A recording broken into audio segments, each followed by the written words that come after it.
lights out for the curfew of your body, soul, and mind.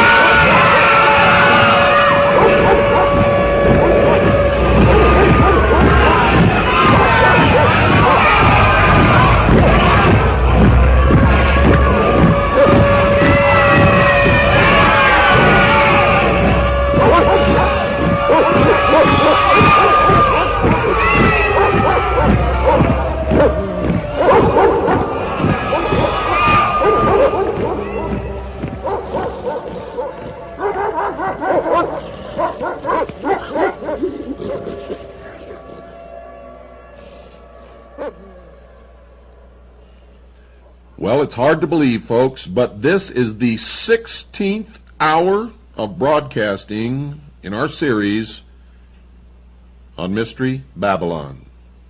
You're listening to the Hour of the Time, and I'm William Cooper. Ladies and gentlemen, what you have just listened to is a warning. For there is a war being conducted right at this moment, a war against the American people. It is now a shooting war, and the second battle is being fought. The first was fought in the state of Idaho against the family of Randy Weaver. The second battle is being fought by a brave group of men and women and children in a church known as Branch Davidian in Waco, Texas. They are fighting for their Creator endowed rights. They have committed no crimes. They know what the sound of battle is. They know what it's like to see their friends or relatives die in their arms or at their feet. They know what it's like to have wounded and be refused medicine and medical treatment. Oh yes, we are at war, make no mistake about it. And if you don't believe that, you keep your eyes and ears open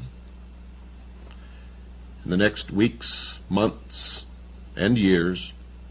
You will see it escalate across this country like a wild forest fire, out of control. And unless the sheeple wake up and listen and learn and act, I predict that there will be civil war in the United States of America, because there are many of us who will not ever give up our Creator-endowed rights, our right to keep and bear arms, the Constitution of the United States, and the Bill of Rights, without one hell of a fight. And what you heard at the beginning of this program, folks, for those of you who have never experienced war, was the real sounds of war. What you heard were real bullets being fired, real bombs being dropped, real machine guns killing real people.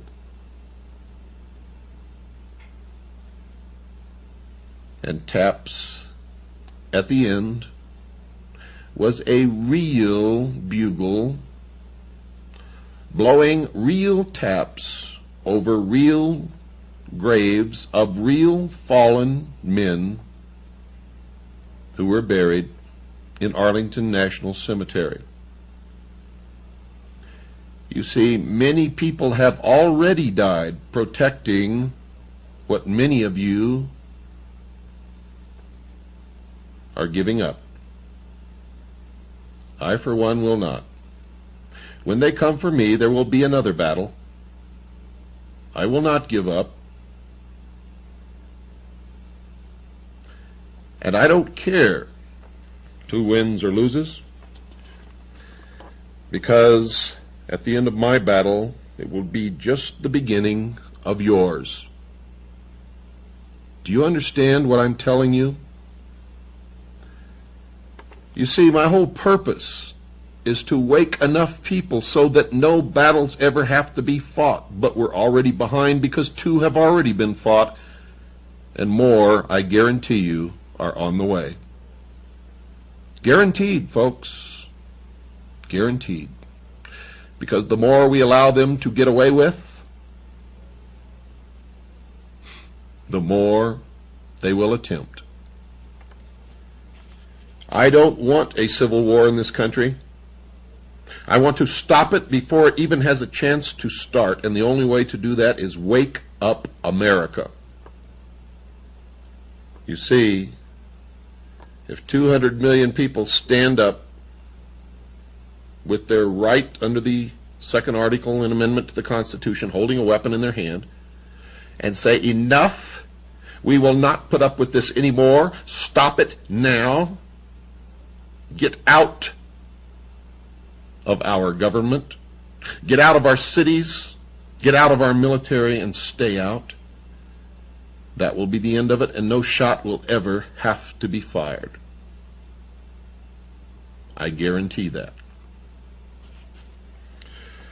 But what do you think the odds are of that happening? Well, it's time, folks, to talk about our sponsor, Swiss American Trading Corporation. Now, if you've followed my broadcast for any length of time, you know that I've been bringing you this show, The Hour of the Time, mostly without sponsorship.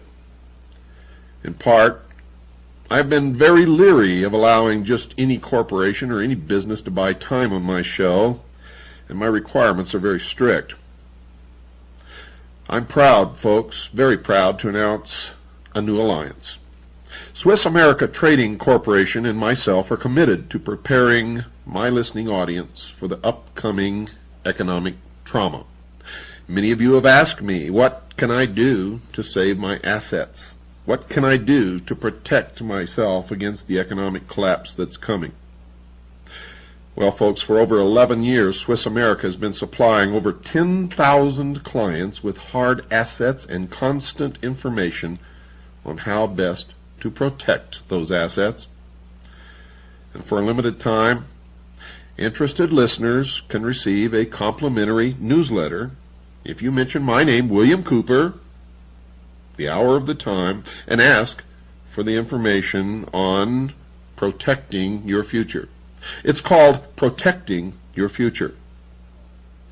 So call, folks. Call this number. Write it down right now. You should always have a pen and paper with you when you listen to this broadcast. You know that. Write this down. 1-800-289-2646. That's 1-800-289-2646. Let me say it one more time for you. 1-800-289-2646. Invest the time it takes, folks, to read one of the most important publications of our times. Call 1-800-289-2646. Swiss American Trading Corporation. They have all of the investments that we have recommended on previous broadcasts, and they have many more. Some we don't recommend, but it's up to you to choose. They're a reputable company. We've thoroughly checked them out. We have talked to their clients, their customers. We've checked their background. We've checked with law enforcement agencies. And I'm telling you right now, these people will treat you right. If they don't, you call me and let me know immediately. Now, this is the 16th hour of our series on Mystery Babylon. Many of you have already made the necessary connections. You know what's happening, and you know who's bringing it about, and you know why. Some of you still do not. So we will continue. Manly P. Hall wrote this, quote, "The Serpent Kings," and notice that Mr. Hall capitalized the two words as one would do for a deity or for royalty when he wrote this, "reigned over the earth." The Serpent Kings reigned over the earth. It was these Serpent Kings who founded the mystery schools, which later appeared as the Egyptian and Brahmin mysteries. The serpent was their symbol. They were the true sons of light. and from them have descended a long line of adepts and initiates duly tried and proven according to the law, unquote. And the proper term is not Freemason, it's Freemason. It comes from the French, from the Knights Templar, and it literally means the sons of light. Another writer, Wilfred Gregson, informed his readers why Mr. Hall capitalized the two words serpent kings when he wrote, quote, "One symbol of great prominence throughout all ancient civilizations is the snake, or serpent, where it has symbolized divine wisdom," unquote. So Mr. Hall had reason to capitalize the words because he had discovered that the serpent represented divinity. Notice also, folks, that Mr. Gregson, even though he chose not to capitalize the word serpent, confirmed that Mr. Hall's use of the capital letter was correct when he stated that there was a connection between divine wisdom and the serpent. Mr. Hall, a 33rd degree Mason, made the same connection in these comments. Quote, "The serpent is true to the principles of wisdom, for it tempts man to the knowledge of himself," unquote. A serpent is often used by the ancients to symbolize wisdom. The symbol of the serpent has another concealed truth, according to Kenneth Mackenzie, for he identified that truth in this quote when he described a brazen serpent. Quote, "It was a type of mediator and a promise of redemption," unquote. The word brazen, folks, is defined as bold or impudent, and impudent is defined as shamelessly bold or disrespectful. Now you will remember that Lucifer was an anointed cherub in heaven who fell because he sought godly power. The story is covered in Isaiah chapter 14, verses 12 through 14 of the Old Testament. Look it up. It says this, quote, "How art thou fallen from heaven, O Lucifer, son of the morning? How art thou cut down to the ground? For thou hast said in thine heart, I will ascend into heaven, I will exalt my throne above the stars of God, I will be like the Most High," unquote. Therefore it can be safely said that Lucifer would be considered to be shamelessly bold and, of course, disrespectful. It appears that the brazen serpent could be Lucifer. Another author, John Anthony West, wrote a book entitled Serpent in the Sky, in which he also connected the serpent with wisdom, and he wrote this, quote, "The serpent represents intellect, the faculty by which man discriminates. There is a higher and a lower intellect. Thus, symbolically, there is a serpent that crawls, and the higher intellect, that which allows man to know God, the heavenly serpent, the serpent in the sky," unquote. The somewhat veiled worship of this serpent in the sky inside the Masonic lodges was alluded to by another Masonic writer, Kenneth Mackenzie. For in his book entitled The Royal Masonic Cyclopedia, he wrote this, quote, "Among the charges preferred against the order of Knights Templar for which Jacques de Molay suffered martyrdom was that of worshipping an idol or image called Baphomet. It has been suggested that Baphomet is none other than the Ancient of Days or Creator. More cannot be said here without improperly revealing what we, meaning the Masons, are bound to heal, conceal, and never reveal," unquote. So according to this Mason, the snake or serpent is somehow a symbol of the subject of the Masonic worship, and apparently this fact is the secret that the Masons cannot reveal to the rest of the world. A Christian minister, Reverend Alexander Hislop, wrote a book that included some discussion on the subject of serpent worship. And in that book, entitled Two Babylons, he explained that serpent worship was not something that is recent in time. It was an ancient practice. Quote, "Along with the sun, this symbol will be discussed later, as the great fire god, and in due time identified with him, was the serpent worshipped. In the mythology of the primitive world, the serpent is universally the symbol of the sun. As the sun was the great enlightener of the physical world, so the serpent was held to have been the great enlightener of the spiritual by giving mankind the knowledge of good and evil, unquote. And according to the Bible, you know who gave man the knowledge of good and evil? Satan, Lucifer. He then discussed a coin minted in Tyre, the center of the ancient Phoenician culture. This coin was also the subject of an article in the September 1986 issue of the Good News magazine. It depicted a serpent entwined around a tree stump. To the left of the stump stood an empty cornucopia, and to the right a flourishing palm tree. The snake on the coin is the symbol of the powerful god whom the Romans called Esculapius. The name means the man instructing snake, or the snake that instructs man, and the article then reported, quote, in mythology, Aesculapius was believed to be the child of the sun, and thus the enlightener of mankind. As the legend goes, Aesculapius was ultimately struck down by a thunderbolt thrown by an angry Zeus, king of the gods, and cast into the underworld, unquote. The tree stump, folks, represented the fallen god and his ruined kingdom. In the mythologies of many ancient civilizations, the image of a fallen tree was used to symbolize the cutting off of a great god or hero, someone cut off in the midst of their power. You see, the snake on the coin was shown twisting itself around the dead stump, exerting its power in an attempt to restore his fallen kingdom. The cornucopia is an ancient symbol of plenty, but it was empty on the coin. This has been interpreted as meaning that the abundance had been cut off because the great God has been cut off. However, folks, the implication is that the horn of plenty will return when the fallen God is restored to his rightful position.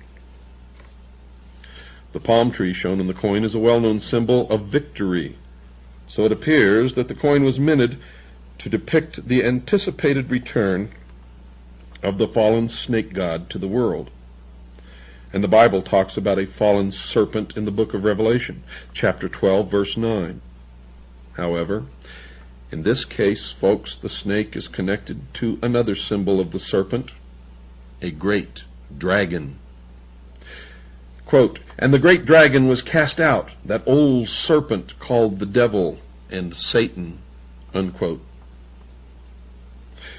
Is the serpent worshipped in the ancient mysteries and a symbol in the Masonic ceremonies, a symbol of Satan, the devil? As has already been discussed, there is indeed evidence, folks, that this is the case. And once you have confronted the evidence and studied as much as I have studied, you will know that they are one and the same. Another symbol that needs to be analyzed is the star. On the page opposite page 124 in Mackey's Encyclopedia is a drawing illustrating the symbols of Freemasonry. Included in the 20 or so Masonic symbols is a drawing of a shooting star. Now, it can be fairly claimed that a blazing or shooting star would be one that was on the move inside the universe. One of the directions it could move would be, of course, towards the earth. If it was moving towards the earth, it could be called a falling star. But we know that most falling stars are actually meteors and not stars at all. Lucifer, however, is a fallen angel, according to Isaiah, an Old Testament prophet who wrote this in Isaiah chapter 14, verse 12. Quote, how art thou fallen from heaven, O Lucifer, unquote. Now, folks, notice that Isaiah also said that Lucifer fell from heaven, and other parts of the Bible report that he fell to the earth. So it is conceivable that the symbol of the falling or blazing star could be a symbol of Lucifer. A variety of authors have used their writings to discuss the star as a symbol. Professor Adam Weishaupt, the founder of the Bavarian Illuminati, was one who explained what he considered the star to be a symbol of.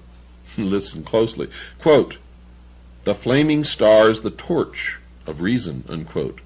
Mr. Mackey wrote that the star, quote, "was a symbol of God," unquote.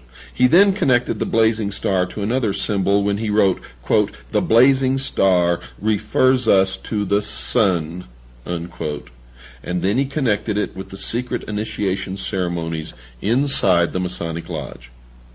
Quote, "In the fourth degree of the same rite, the Scottish rite of Freemasonry, the blazing star is again said to be a symbol of the light of divine providence pointing out the way of truth," unquote.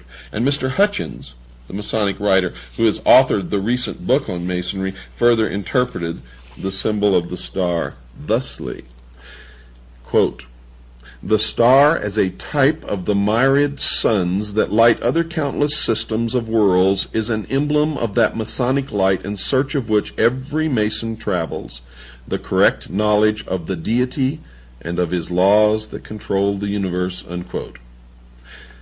Now, closely allied with the symbol of the star is the symbol of the sun.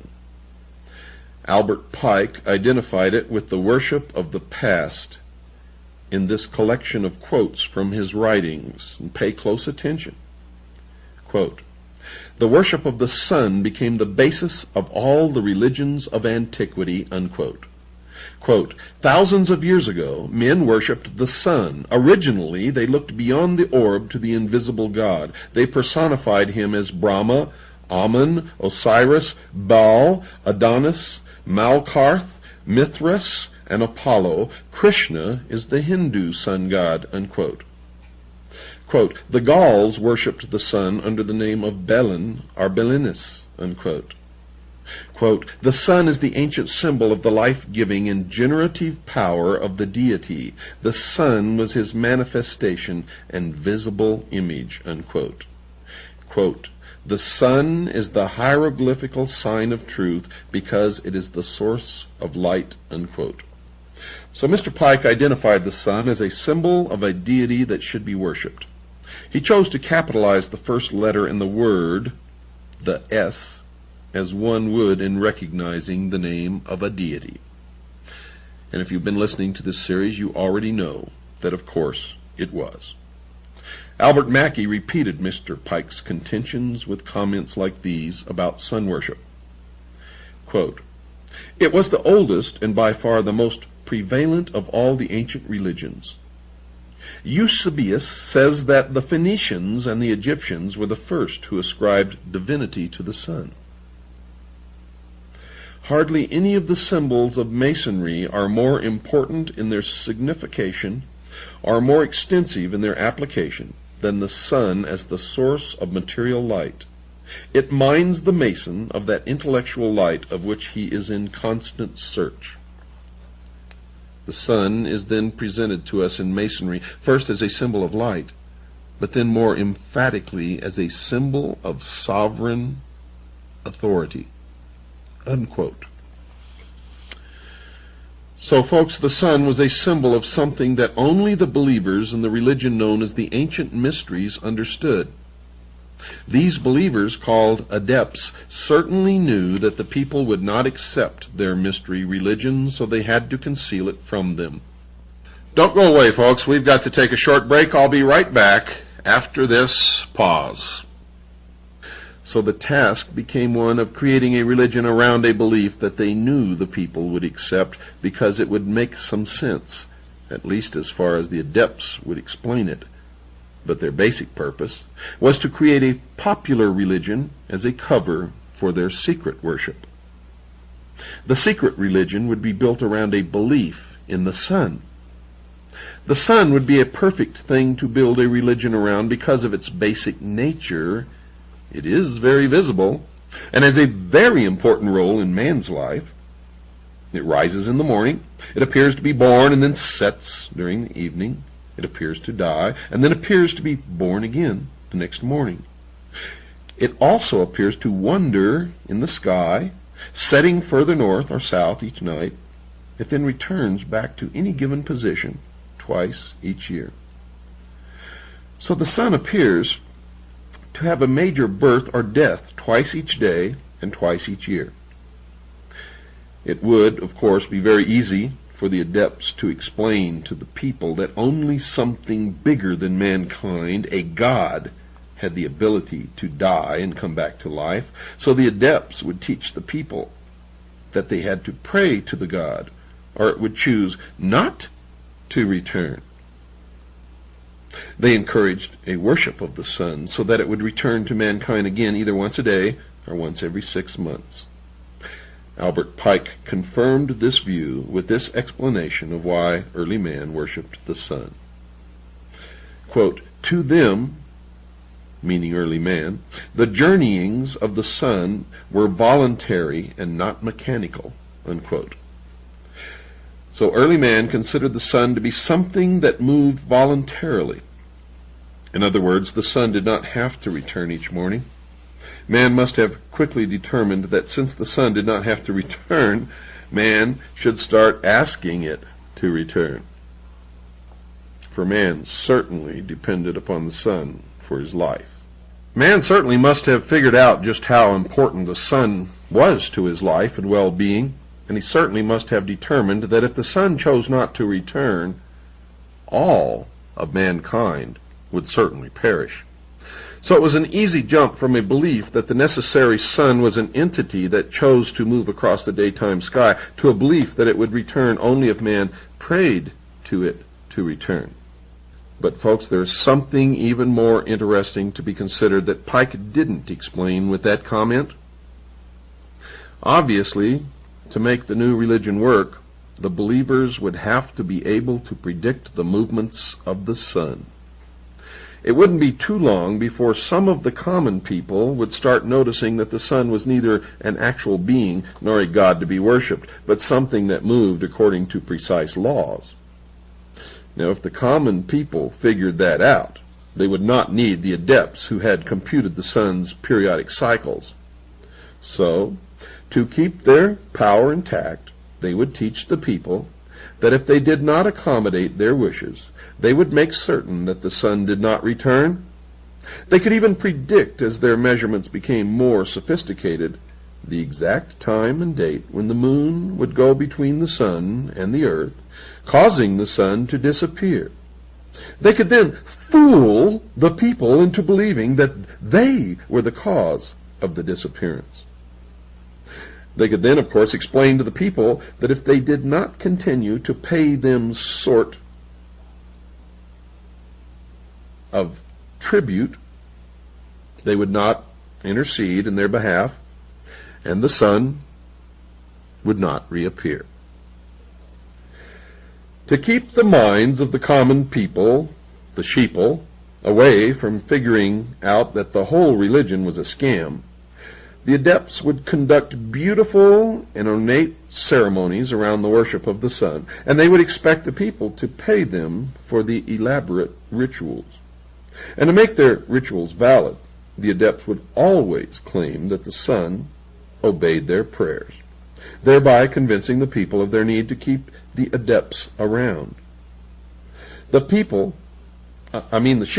would continue to pay tribute to these adepts as long as they appeared to be successful. Now, folks, if the adepts knew that the sun was a symbol of something that the people would not support, such as a belief that Lucifer, the devil, was the god that they worshipped, they would have to continue with their charade so that the people would not decide to stop worshiping. Because if the sheeple figured it out, they would no longer support their activities. They would have to keep their beliefs from the people and conceal their secret worship in hidden symbols. So sun worship as a religion prospered. Mr. Hutchins discussed that position in his book, and I also discussed it in mine, Behold a Pale Horse. Mr. Hutchins says this, quote, "In the tabernacle, the brethren, clothed in black, mourn Osiris, who is representative of the sun, of light, of life, of good and beauty. They reflect upon the way the earth may again be gladdened by his presence." Unquote. Mr. Pike connected the sun to Osiris, mentioned by Mr. Hutchins as worthy of being mourned. Quote, "The three lights at the altar inside the Masonic temple represent Osiris, Isis, and Horus. Osiris was represented by the sun," unquote. Mr. Mackey went a little further and informed his readers that, quote, "Osiris was the sun," unquote. In his book entitled Introduction to Freemasonry, Carl H. Cloudy, the author, himself a Mason, connected the sun worship with the ceremonies inside the Masonic Lodge. Quote, "The lodge sets him," meaning the initiate, "upon the path that leads to light, but it is for him to travel the winding path to the symbolic east," unquote. The physical sun rises in the east, and the Masons explain that their search for light begins in the east. And notice that Mr. Cloudy capitalizes the word east, apparently in reverence to the spot where they believe that this God resides. The Masons tell the world that they circumambulate, defined as walking around, the temple floor during their initiation ceremonies. Mr. Cloudy explains why this rite is performed. Quote, "When the candidate first circles the lodge room about the altar, he walks step by step with 1,000 shades of men who have thus worshipped the Most High by humble imitation. Thus thought of circumambulation is no longer a mere parade, but a ceremony of significance, linking all who take part in it with the spiritual aspirations of a dim and distant past," unquote. And it is a historical fact that the Knights Templar also performed the circumambulation of their temples. And he further instructs his readers as to why this ceremony is part of their ceremony. Quote, "Early man circled altars on which burned the fire which was his God, from east to west by way of the south." Notice that the north is not included in the ceremony. The significance of that omission will be discussed later. But circumambulation became a part of all religious observances, unquote.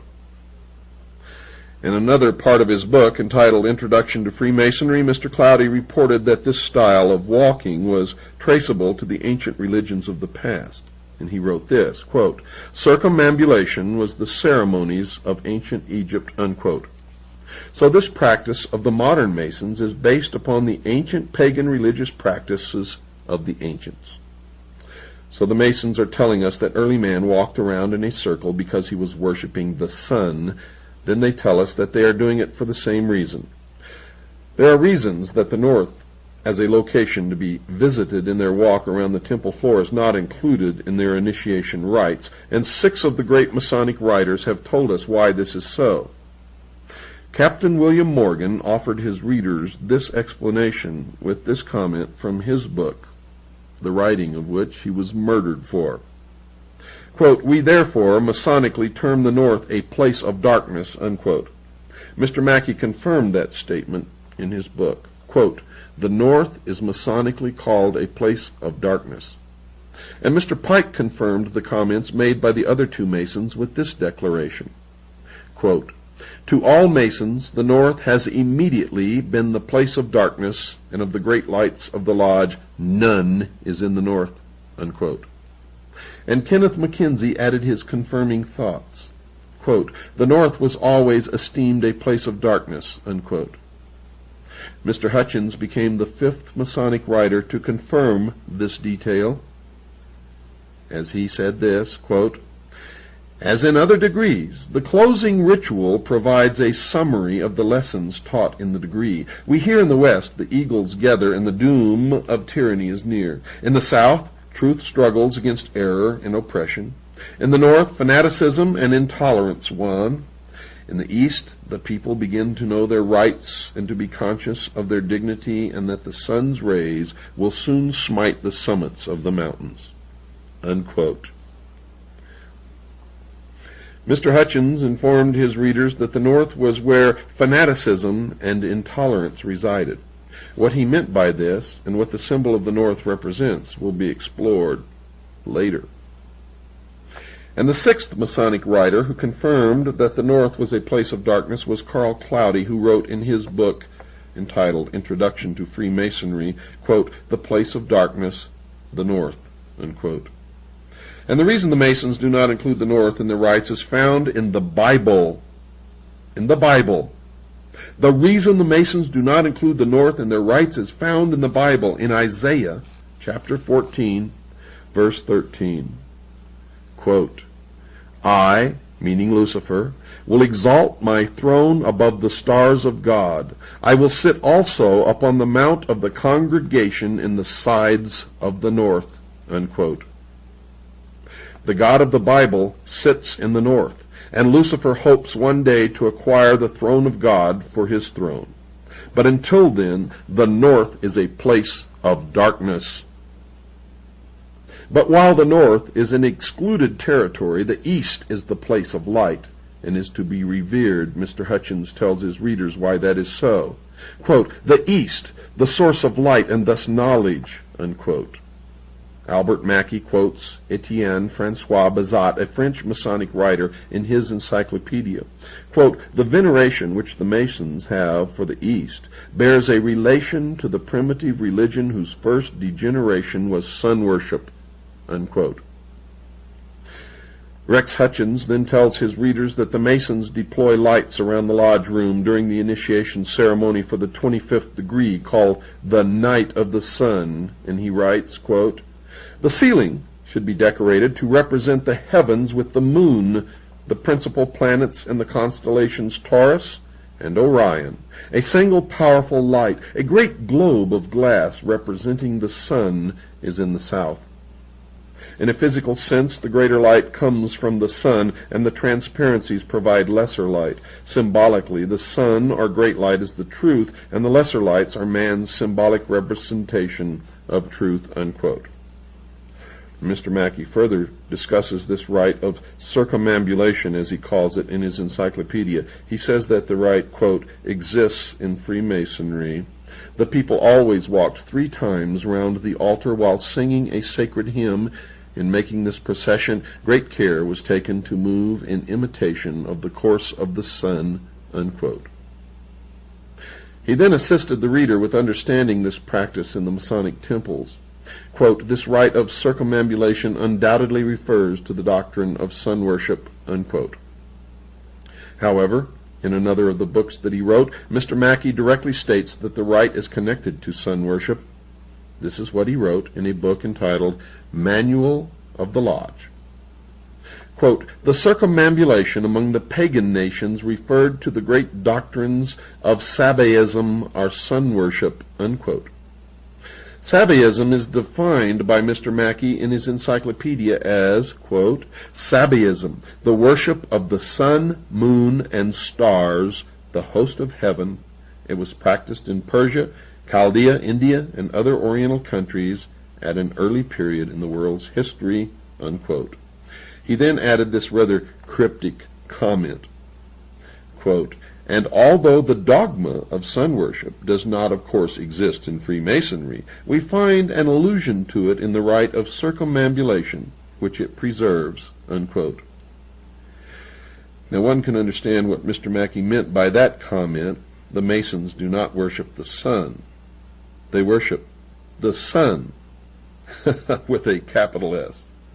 So he was telling the truth, but concealing it in a symbolic language, for he wrote sun with a small s. You have to understand the symbology of the mystery schools, or you will never understand anything, dear listeners. Mr. Hutchins then volunteered the information that in the 12th of the 32 degrees, the rite of circumambulation is preserved, and he writes, quote, "In all the Scottish rite degrees thus far, the candidate has made 21 prescribed circuits around the altar. This degree adds 7 for a total of 28. And this practice, called circumambulation, is derived from the ancients and existed among the Romans, Semites, Hindus, and others. It is thought to have been a rite of purification. The sun was believed to travel around the earth. The initiates imitated the movement of the sun when they made circuits around the altar, unquote. Furthermore, dear listeners, in the 9th degree, other symbols of the sun are involved in the ceremony, and Mr. Hutchins tells his readers, quote, after the obligation is taken, the 9 candles of yellow wax are lit. Yellow is representative of the sun, hence light and knowledge. In the 10th degree, further symbols representing the sun are utilized according to this author. Quote, there are 3 sets of 5 lights. The wax is yellow, meaning knowledge, and also as the color of the sun represents the deity, unquote, a blatant admission that the sun represents the deity that they worship. Other clues that the sun and the serpent are both known symbols of the Masonic Lodge are given by the titles of 2 of the 32nd degrees inside the Masonic Lodge. The 25th degree initiate is called a Knight of the Brazen Serpent, and the 28th degree initiate is called a Knight of the Sun, with a capital S. There is another symbol of the sun inside the Masonic Lodge, the Worshipful Master. The equivalent of the president of the lodge sits in the east side of the temple, and we are told why that is. Quote, the Worshipful Master represents the sun at its rising. The Senior Warden, another officer of the lodge, represents the sun at its setting. And the Junior Warden, still another officer of the lodge, represents the sun at meridian, the halfway point, the Most High. Other individuals and organizations besides the Masonic lodges are also involved, folks, in varying degrees with sun worship, or with an acknowledgement that the sun plays a central role in their understanding of the nature of the world. Elizabeth Clare Prophet has been described as being a leader in the New Age movement, and she has written this in a newsletter she publishes called The Coming Revolution. Quote, the healing of the nations begins with the healing of ourselves. We must draw forth from the great central sun that eternal light with which we were anointed from the beginning, unquote. Adolf Hitler, I'm sure you've heard of him, the head of the German government prior to and during World War II, and who was directly responsible for the murder of over 50 million people, was also a sun worshiper. Very early in his life, he joined a secret organization called the Thule Society. And 40 years after the war, some historians are finally delving into its strange beliefs. 2 of these writers, Michael Bertrand and Jean Angelini, have produced a book entitled The Occult and the Third Reich. And one of their conclusions is, quote, in the Nazi cosmology, the sun played a prime role as a sacred symbol of the Aryans, in contrast to the feminine and magical symbolism of the moon revered by the Semitic peoples, unquote. The Nazi Party was the name of the National Socialist German Workers' Party, the party that Mr. Hitler joined. It became the controlling party of the German government prior to and during the war. The Führer, German for leader in this case, meaning Mr. Hitler, saw in the Jewish people with their black hair and swarthy complexion the dark side of the human species, while the blonde and blue-eyed Aryans constituted the light side of humanity. Hitler undertook to extirpate, meaning to eliminate, from the material world its impure elements, to lead it back to glory. But sun worship, as the Masons point out, is not new. The Bible talks about it as well. Folks, Ezekiel was an Old World Testament prophet writing sometime during the period of 571 to 592 BC. And he tells about how he was taken by God to see a practice occurring near the temple. And this is what he wrote in Ezekiel chapter 8, verses 15 and 16. Quote, and he, the Lord God, brought me into the inner court of the Lord's house, and behold, at the door of the temple of the Lord, between the porch and the altar, were about 25 men with their backs toward the temple of the Lord, and they worshipped the sun toward the east, unquote. And Ezekiel points out that the Lord God considered this practice an abomination.